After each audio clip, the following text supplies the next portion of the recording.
got the question of why is capitalism in crisis, and I think obviously the context of this discussion is the fact that crisis is all around us, everywhere. We've got obviously the crises of the war, the pandemic, of the climate crisis, but above all we've got the crisis of the capitalist system, which is ongoing. It goes back at least till 2008, when you had the financial crisis, followed by the crash and the Great Recession, as they called it.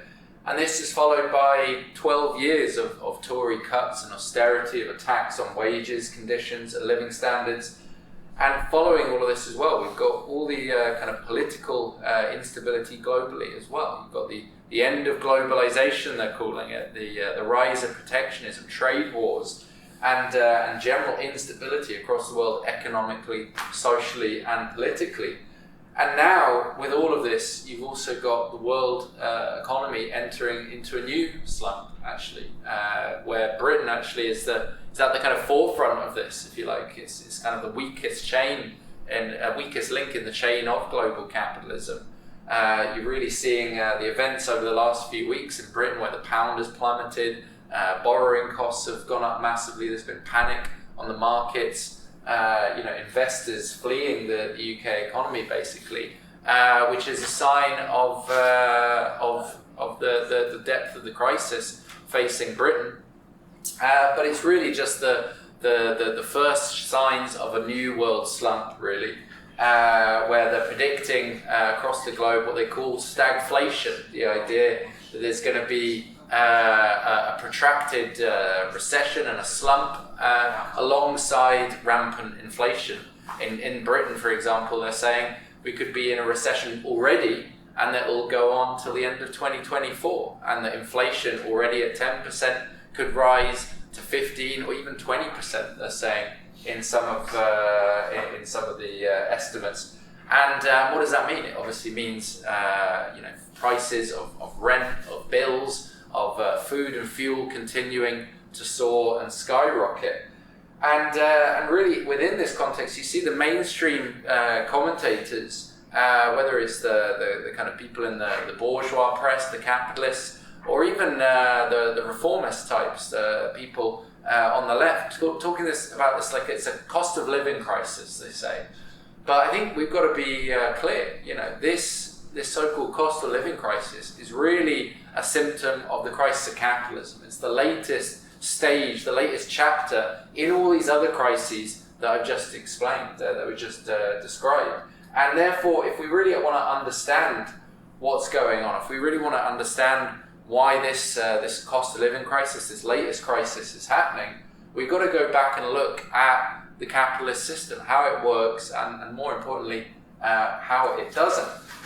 I think it's very clear that the ruling class and their representatives, they don't have any solutions. They've got no solution to this crisis or to any crises.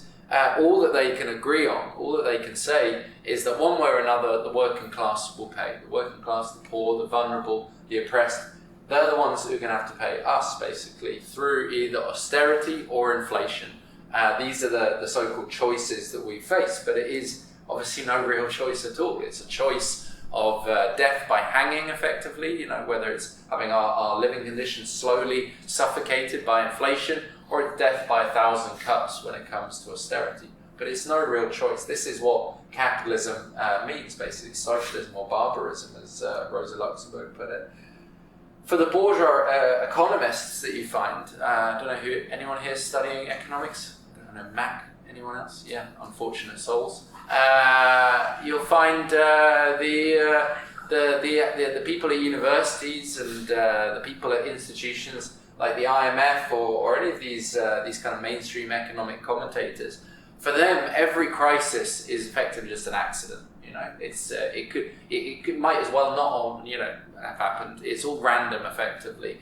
And in that sense, they see everything as unpredictable, as random, as accidental.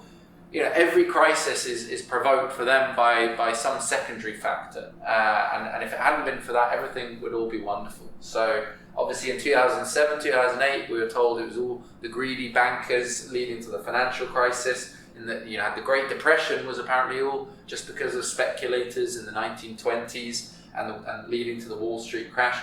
Today, they tell us, well, if it wasn't for the pandemic and the Ukraine war, then everything would be hunky-dory, as if everything was wonderful pre-2020. I, for one, remember how wonderful life was then. We had the streets were lined with gold and whatnot. Obviously, if it weren't for that, they say it would be, we wouldn't have the inflation, the energy catastrophe, and this looming recession. And the reason they say all this is because for them, these defenders of capitalism can't do any wrong. For them, capitalism is supposed to be 100% efficient. It's supposed to be rational. It's the best possible system you could imagine. And the only thing that gets in the way is pesky trade unionists going on strike or irresponsible politicians messing things up. They're not interested ultimately in actually explaining any of these events. They're not interested in understanding capitalism. They're interested in defending it. They're interested in defending the status quo. And therefore, they're not really interested in trying to understand how this system works. And similarly, you've got on the one side these ones who believe in the invisible hand of the free market. On the others, you've got these people who believe the state can intervene, the capitalist state, the Keynesians, the reformists. They think you can patch up capitalism, try and make it a kinder, nicer, fairer system. And we obviously reject both of these sides and say that if you really want to understand capitalism and its crises, you can't look towards any of these people, whether it's in the kind of the academics in the universities, or as I say, the institutions like the IMF, or any of these bourgeois economists and textbooks. We obviously have to go and look actually at the ideas of a man who died 140 years ago. I'm sure we're all here for a reason. We know that man is Karl Marx. Now, Marx obviously wrote a lot on economics, and his economic ideas, however, came from the highest point of economics before. He wrote about capitalism, basing himself on people who had analysed capitalism before, like Adam Smith, David Ricardo, these mainly English, British economists. But the thing is, these types of figures, these were bourgeois economists. They were people who were from a bourgeois background, but most importantly, they were writing for the bourgeois of their time. They were writing from the point of view of trying to defend the interests of English capitalism at that time, British capitalism. Whereas Marx, he was also trying to understand capitalism, not to defend it as these people were, but to arm the working class, to explain how capitalism works and how it needed to be overthrown. He wanted to give the working class a scientific explanation of capitalism. People like Adam Smith and so on, they tried to look at economics as a science. For them, they had this idea of political economy. It was a system fundamentally that had laws, it had dynamics. Like the natural world, you could uncover the laws of nature. They were saying you can also uncover the laws of capitalism. And in short, what Marx did was try and take the same scientific approach of analysing capitalism as a system that could be understood, but give it a revolutionary content. In other words, try and understand the world in order to change it. And Marx started where his predecessors left off. These people like Adam Smith, they saw capitalism as this system of free competition, the invisible hand. And Marx said, yeah, okay, let's assume it is that. It's obviously not, but in reality, you've got monopolies, you've got all these sorts of things that don't look like the perfect free market model that Adam Smith and the libertarians these days would like to see. But anyway, Marx said, let's assume it is all of that, and let's show how, with that starting point, how capitalism is fundamentally riven with these kind of internal contradictions that lead it to go into crisis. Marx, in other words, showed with the assumptions of his predecessors how capitalism, far from being a perfectly efficient and rational system, was actually deeply irrational and crisis-ridden. And in that sense, where did Marx begin? Where was his starting point? Well, he said capitalism is a system of what he called commodity production and exchange. Commodities are the things we see around us. Everything is produced as a commodity under capitalism. All the goods and services that we consume, all the things that we enjoy, these are all produced fundamentally as commodities. In other words, not for individual consumption, but for exchange on a market, to sell for a profit fundamentally. And Marx said that we can try and understand this system of commodity production exchange and look at the laws behind it, the law of value and the dynamics of profit, the fact that capitalism is, as I said, it's all about producing for a profit. That's its driving force. We can understand then the kind of dynamics of the capitalist system on this basis. Now, as I said, you have commodities as the starting point, as opposed to things that we might consume for ourselves. You have these commodities that are exchanged, and they have a dual nature, Marx said. On the one hand, they have to be useful. They have to have some sort of utility in society. He called it a use value. But he said that's not enough, because you can't really explain why certain commodities are more valuable than others. You know, it's something that's useful to me might not be useful to any of you guys. But nevertheless, if I go into a shop, I'm confronted with some sort of price, and certain things are worth more than others in the shop. Why is that the case, Marx said? Well, it's because commodities, he said, also have an exchange value. In other words, they have something that allows them to be exchanged for other things in certain proportions. And Marx emphasized in this respect that the thing that all commodities have in common that allows them to be exchanged and to be compared is the fact that they are all products of human labor, you know, and in that sense, you know, all commodities have different qualities. You know, a bottle of water is useful if you need a drink. A chair is useful if you need to sit down. But there's nothing in common between those two commodities when it comes to their quality like that, their usefulness. The thing they have in common is they're both products of human labor. All wealth ultimately comes from nature and is then created through the application of human labor. In this respect, Marx called his ideas a labor theory of value, and this was something, again, his predecessors had come up with before him.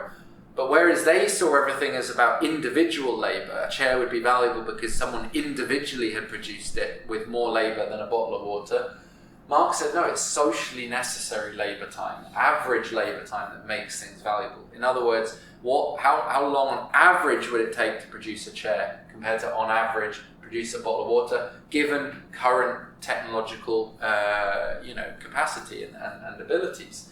And this, he said, this socially necessary labor time is what determined the value of commodities on average.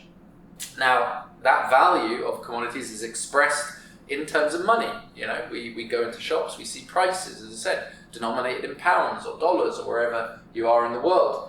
And those prices can go up and down, Marx said, according to supply and demand. In other words, you have these market forces, this invisible hand. If demand is very high and supply is low, then prices will go up. That's partly what inflation is all about.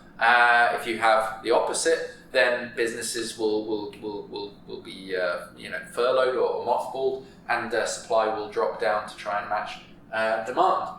And in general, Marx was saying, though, prices would fluctuate around some sort of average, which was this idea of the value. And that's assuming there's no barriers, like I said, monopolies, things like this that can get in the way of supply and demand. Assuming that doesn't exist and you've got your perfect competition, prices should tend towards their values. Now, Marx said, for going further, workers have their own commodity that they sell. They have a very special commodity that you can't get anywhere else. The working class has nothing to sell, Marx said, but their labour power. Okay, and that's their capacity to work, the ability to work. And obviously they sell that commodity, that ability to work, to the capitalists, the people with the means of production, the people who own the wealth and the technology and so forth in society. And they sell that for a wage. You sell your ability to work for a day, a week, a month, a year, whatever it might be, in exchange for a wage. And on average, that wage, Marx said, will be determined like any other commodity is, in terms of the socially necessary labour time required to produce and reproduce the working class. In other words, the wages of the working class on average will be those needed in order to, buy the food and the housing, the clothing, the education that goes into maintaining the working class and its families, and producing the working class anew. Now, this was the real breakthrough in Marxist economics, because this gave an understanding of where profit came from, which was an enigma that had really eluded Marx's predecessors. They didn't know where, the capitalist system is all about producing profit, but where does profit come from? Well, Marx said, it comes from fundamentally the unpaid labour of the working class. In other words, the working class in a number of hours in the course of a working day will produce the commodities they need to clothe themselves, to feed themselves, and the rest of the day, where they're working for free effectively. They're carrying on producing more commodities, but they've already paid for their own wages effectively in the course of half a day, for example. And the rest of that labour that the working class does, Marx said, is surplus value. It's the unpaid labour of the working class that then goes into creating the profits, the rents, and the interest of the different forms of capitalists. The industrialists will have their profit, the bankers will get their interest, and the landlords will get their rent. But it all ultimately comes down to the unpaid labour of the working class. That's where it all comes from. All these other people are parasites, effectively, on the work that the working class does. That's where all the real value and wealth comes from. And this understanding actually can help us answer one of the myths that is being perpetuated, by the ruling class today, which is the idea that workers are to blame for inflation. You'll hear this from the Tories and the bankers. They say, workers, by demanding higher wages, are pushing up prices, and that's why we need to actually bring down wages and in order to control inflation. But this is complete nonsense. What you've got is the working class producing all this wealth. So it's a big pie, represent all the economy and all the wealth that's produced in a big pie. It doesn't matter what you call that pie. You can call it pounds, you call it dollars, you call it inflated pounds or inflated dollars. It doesn't make a difference. You've got a certain amount of wealth that's being produced. The big question is, how is the pie divided, right? Is it getting bigger? Is it getting smaller? Is the working class getting a bigger slice, or is the capitalist class getting a bigger slice? And what you have is, if prices are going up in general and workers' wages are not going up as fast, or even at all in some cases, then the slice of that pie they're going to get is going to be smaller, and that's what's really going on right now. It's not that the working class is causing inflation. It's actually the workers' wages are lagging behind prices, and they're getting a smaller and smaller slice of that pie, and the capitalists are clearly getting a bigger slice, hence why you've got the big energy monopolies talking about making billions in excess profits this year. That really shows you the real cause, who's really to blame for inflation.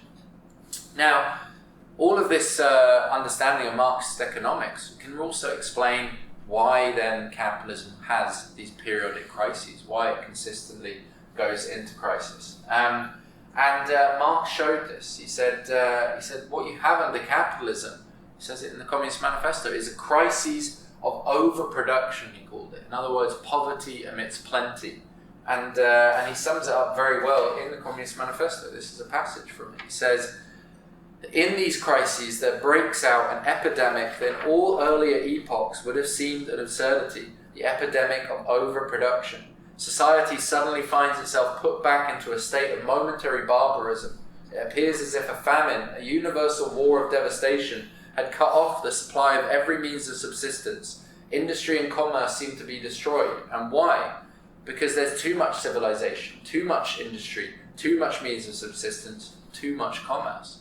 In other words, he's saying what you have under capitalism is not, crises because there isn't enough to go around. You have crises actually because there's too much. Capitalism produces more than it can absorb. It produces more in terms of commodities than what the working class can absorb with the limited wages. Now, obviously, as I said, there's a lot of Marxist economic writings to explain all this question from different angles. But you don't need to read 3 volumes of Das Kapital to understand the fundamental contradiction that's going on here. It's very easy to demonstrate, actually. I'll do it with a little thought experiment. Imagine Rubin and I are 2 capitalists, 2 employers, and we're going to employ you lot in the room, and I'm going to employ half of you, and the other half are going to be working with me. And imagine now that we're both very rational, okay? We're both very entrepreneurial, right? So we're going to act in our own rational interests. which is what capitalism apparently is all about, people behaving very rationally.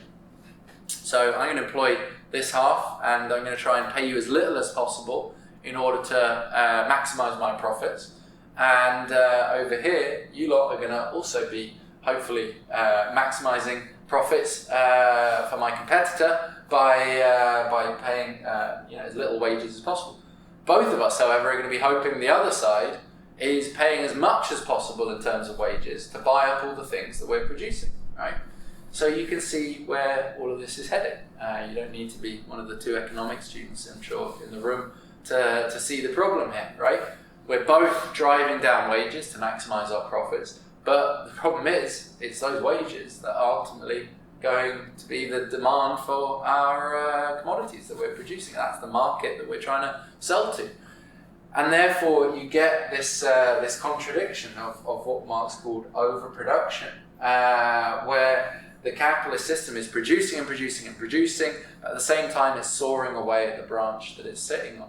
And obviously the capitalists can overcome this temporarily. They have various means of doing it. Fundamentally, they can try and reinvest all of their profits into more production, into finding more profits, and so that they can try and expand into new markets. Imperialism, to try and find new markets, new sources of profits. That's ultimately where you get what drives imperialism under capitalism. You can get credit as well, lending money to people that they don't have, like credit cards, student loans, whatever it might be, to try and artificially expand the market temporarily. But Marx points out, again, in the Communist Manifesto, that all of these simply pave the way for bigger crises in the future, more destructive crises. And Marx says they eliminate the means whereby future crises can be prevented. And we see this from history. Look, imperialist expansion led to not one but two world wars. It's also the reason why you've got the conflict in Ukraine at the moment. It's the two big imperialist powers of America and Russia trying to clash up against each other for control of markets in that part of the world. You've got the explosion of credit that was used to try and get out of World War I, and in terms of the crisis. You had the Roaring '20s, but look where it led to. It then led to the Great Wall Street crash and the Great Depression. And it was the massive expansion of credit after the 1970s, the Big Bang, the financial liberalization of Thatcher and so forth, that eventually paved the way for the huge crisis that we had in 2008, this house of cards collapsing. Similarly, you have today, all these attempts to kind of prop up capitalism by pumping money into it, Keynesian kind of measures using the state to prop up capitalism. That doesn't work. You had the same thing happening in the post-war period. It led to a massive crisis in the 1970s, and more recently today, as I said, you've got all the money they pumped in during the pandemic now leading to inflation. And this is really what explains the inflation that we see today, this so-called cost of living crisis. It's not because of workers and their wage demands. It's not even simply because of the war and the pandemic, actually. Inflation was going up over a year ago, long before Putin invaded Ukraine, sorry. The real reason behind this crisis, this inflation and so on, is because of capitalism itself. It's because of the laws of capitalism and the system. As I said, the ruling class, they flooded the economy with cheap money and credit during the pandemic to save this system, just as they did in 2008 when they bailed out the banks. And this created what Marx called fictitious capital, all this money going in without any increase in actual value. And that, if you've got money going in, chasing after the same amount of commodities, then that's going to lead to inflation, leads to rising prices, and what you see today.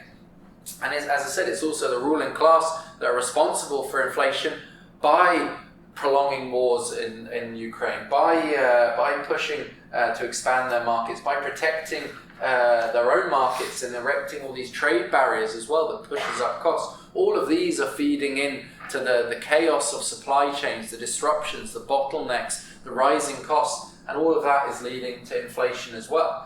In that sense, fundamentally what is to blame for all this is capitalism. It's an inherently chaotic, crisis-ridden, anarchic system where investment is only for private profit, not for social need. You know, we see, as I said today, like if this was an efficient system, you know, then obviously you would have all the energy companies investing in new renewable energy, bringing down, the prices of energy.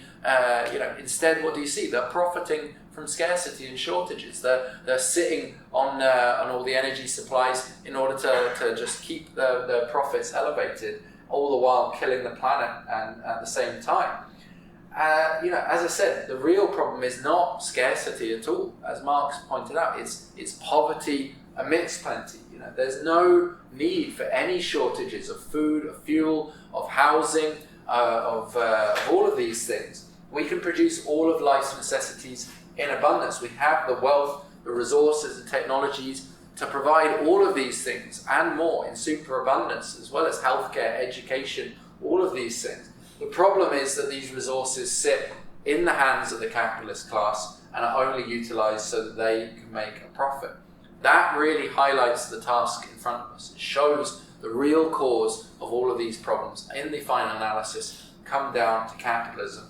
Therefore, we need to organise and fight for socialist revolution, to overthrow this system, this rotten system, and replace it with a socialist society based on common ownership, based on rational democratic planning of the economy under workers' control, where instead of the bankers and the bosses getting to decide where jobs go, where investment goes, it's ordinary people getting to decide these things, as that's what genuine democracy would look like, workers' democracy within a socialist society. That is what we're fighting for, and only a Marxist understanding, as I said, can really explain the root cause of this problem, and that is, as I said, capitalism and its contradictions. And therefore, only Marxism can offer a way forward from liberating humanity from the scourge of inflation and crises. So I would implore you, join us, help build the forces of Marxism so we can fight for revolution and socialism in our lifetime. I'll leave it there. Thank you.